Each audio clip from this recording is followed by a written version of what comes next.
guys, it's Kelly. I'm back with a process video. This layout I created was for Citrus Twist, and it is using their gorgeous Make Kit Savannah. And I have made this layout to share for a National Scrapbook Day challenge that we have going on at Citrus Twist. And my challenge is to use stamping on the background. So I will get to that more later because it's kind of funny. So as I'm making this page, I had pulled out this photo of my husband and I. We took a mini vacation in Cancun several years ago, and this was like before selfie sticks and our phone cameras weren't the best. So I had my DSLR, so there's not a whole lot of pictures that I have of this trip because when you're at the pool or the beach, you don't necessarily want to have this nice camera and leave it unattended, and because we roamed around the resort and just had a blast. But this is one of the few pictures that I do have of us, and I wanted to go ahead and get it scrapped. I thought that the colors in this kit were gorgeous and perfect for this. So here's little Miss Juliet. She makes a couple of appearances on this day, and I have been away from home quite a bit, just helping with my mom, so I needed to give her a little bit of loving, and you will see her come back in just a minute. Right now she's actually sitting on my lap. I didn't have the heart to push her away right away just because, like I said, I've been away doing stuff with my mom and trying to get her house up for sale, so she misses me. So what I'm doing now is I'm going through the Good Vibes ephemera and looking at the chipboard, trying to see what I want to use. And a lot of the pieces are big and a lot are very green, and which are perfect for this collection, but green is not a color that I use quite a bit. So it was just I struggled with this, so you will see it and watch it. But I leave that in because I want you, maybe you will learn something by watching what I'm doing, or at the very least feel like you are in the boat with someone else who struggles maybe with a certain color. So I did use my distress tool to distress the edges of both of those papers that I'm using on the side as my border. I just liked the roughness that it's giving, and I knew that I also wanted to do this as well. This was a music sheet that was also included in the kit. These books can be found at like a thrift store or a Goodwill, and it's great just to tear off some sheets and use it as layers.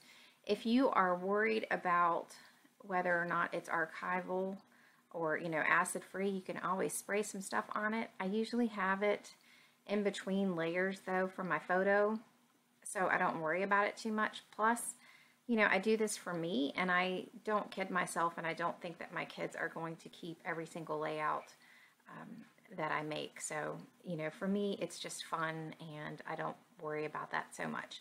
Now, if this were like a heritage photo, or maybe a baby photo, something that was just really precious, then I probably would do that.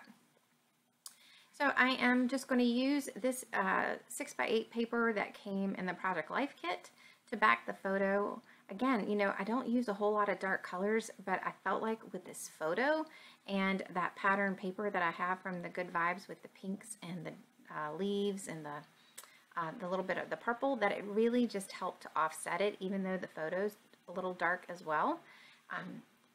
Again, like I said, colors that I don't normally use, but I really liked the way that I felt like it made the photo pop, and it just went well. So I am pulling off this sticker. This came on the cardstock stickers, and you can't see the little, or at least I don't think you can read it. I'm not sure. My screen is very small, but the title is going to read "Enjoying This Moment," and that all came as one big title on that cardstock sticker sheet. But of course you can break it up. I just thought it would work well, and it of course brings in the pinks that are in the paper because it's from the same collection. So here is where I decide to put a little bit of black mist on the white cardstock. I felt like it was too stark and that it needed just a couple sprays. I would love a suggestion though for what size brush to use. So if you have a size brush that you like and that just always works, let me know. I felt like I really had to struggle with this to get you know, the droplets of the right size, and the black ink that I have is from Heidi Swapp, and for whatever reason I don't like the way that it does the mist droplets, so I don't use that. I just use that for when I need to spray mist something heavily black, and I am just using watered down acrylic paint right now, and I'm okay with that part. So I'm just blotting up some of the ink splatters because I don't want to put down my my embellishments and things in case I move them around, because I'm not sure where any of this is going to go. I move those leaves around more times than not. I put the gold on the top, the gold at the bottom, I add in the black fern, I add in the big leaf. I go back and forth with that. This was the first page that I had made in a while. And, you know, for me, it's like you get back on the bike and you're a little wobbly and you just have to take a minute to get your bearings back, and then it becomes like old hat. So I was really trying to get my bearings back with scrapping. So that is why you see some redundancy here. So I am going to use this pink tool that came in the kit. I'm going to back my photo with it. You really can't see it when you maybe take your first glance at the layout, but it's one of these really cool details that as you're looking at the layout that you catch, and I just really liked the subtle pattern of it. And if I had more at that time, I would have actually put in another layer or two. I ended up going and buying more of this tool. I will be honest. I found it at Hobby Lobby? Hold on, Hobby Lobby? Yes, it was Hobby Lobby. I found it at Hobby Lobby and it wasn't that expensive. I really enjoyed it, and I felt like if I wanted to, you know, spray some mist over it to make it a different color, I could for future projects. But I wanted to play around with this tool as well just to see what else I could do with it. So I pulled out this flamingo that is from the add-on kit, I believe. That is from Heidi Swapp's new collection, and you know, I thought this is the perfect place to use a flamingo, and where else am I going to be able to use a toucan? So I've got all the birds on the page, and you know, I thought it worked. And again, sometimes it's about getting embellishments used when you have the opportunity, because you know, for me, a toucan may sit for quite a while because I like my embellishments to make sense. I know that I should embrace random and that other people embrace the random and do it beautifully, but it is just not something easy for me. So this is an acetate piece that says The Good Life, and that is from the Heidi Swapp ephemera kit as well.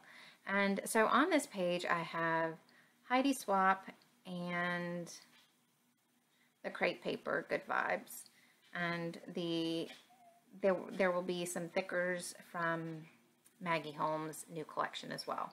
So those are the different manufacturers that I used on this. So I'm just taking a moment to put down my title. I am liking the way that it's starting to come together. You're going to see me move around those leaves another time because, well, why not? I actually ended up moving them because I felt like the green leaf at the bottom was really close to the green acetate piece that says The Good Life above the toucan, and I thought it would just look better if I move the gold down to the bottom. I'm not sure at what point I do that because, like I said, I moved these leaves way too many times. I just had a hard time committing. So I am going to pull out some gold hearts because this is a perfect page for them, and I love the pop of gold on this. It's kind of a shiny matte gold. Does that even make sense? I don't know, but it does to me when you actually see it, and it's just beautiful. it's one of those things that I think when you see these stickers in person, you can just appreciate just how pretty they are. So I just put this little tiny word sticker on, and it's not going to stay on the page because remember how I said that my challenge was for stamping on your background, right? Well, I'm continuing on my page and I'm just in my little zone finally, and I'm just playing around, and I keep going and totally, I will pull out the stamping in a minute and then I totally forget to do it. And the only thing I can say is I'm just going to blame it on my life being so overwhelming right now that it doesn't take much to distract me. If you yell squirrel, I'm going to be there. I'm going to be all over it, looking up and down on every which way. So I think this is the final time that I move the leaves. I hope you guys don't mind that I leave sometimes this in. I want you to see that sometimes it's just not, it's a page that just didn't come together easy for me, but I do love it. I absolutely love it. And even though I struggled with this page, for me, this is my therapy. You know, I could pay to go to a psychiatrist and, you know, deal with some of this stuff with my mom, or I could just play with paper, and I would much prefer to play with paper. It does work for me, and for that I am ever so grateful. So I needed a few more black splatters, and I still had the mist on my desk, or the acrylic paint. So what I did was just took my paintbrush and I just applied a few little droplets where I thought that it would work best. And this is where I actually, thankfully, glued that words phrase to the tool. And I will tell you that that would have held, I think, but when I realized that I needed to stamp, I'm going to pick that up, and fortunately it does come up very nicely. So I'm just taking a look at my page thinking I'm done, and then I realize that I need to stamp. So I find the phrase, the best things in life, and I'm going to stamp it on a scratch piece of paper, and I do this for a couple of reasons. First, I want to figure out where I'm going to put it on the page, and I thought that I would probably want to do some, you know, second and third generation stamping, and I can just use that and move it around the page. And what I found was I did not like it underneath the moment with the Cancun letter stickers underneath. So then I think, okay, well, let me trim it down, and I'm going to trim it to just one phrase that says the best things in life and not it repeated. And I put that aside, and I'm looking, and I didn't like that idea either. So I'm moving around the, you know, the puffy stickers and just looking and thinking, and I don't know what happened. I just totally forgot about it. So the stamping actually occurs off camera because I came back and realized, oh my goodness, you know, here's my project for the stamping challenge, and I ended up not stamping. So what I am doing right now is I'm showing you that I put on some vellum adhesive on that acetate, and it did not work at all. So I just used my adhesive remover and got off the adhesive and used my Xyron sticker maker and ran it through that, and it worked beautifully. So that's it for me today. I hope you guys enjoyed this. I hope that you are inspired and want to play along with us. We have several challenges that started last night, Friday night, and go through tomorrow on Sunday. And of course, there's prizes to be won. So I will see you later. I hope you guys have a great day. Bye.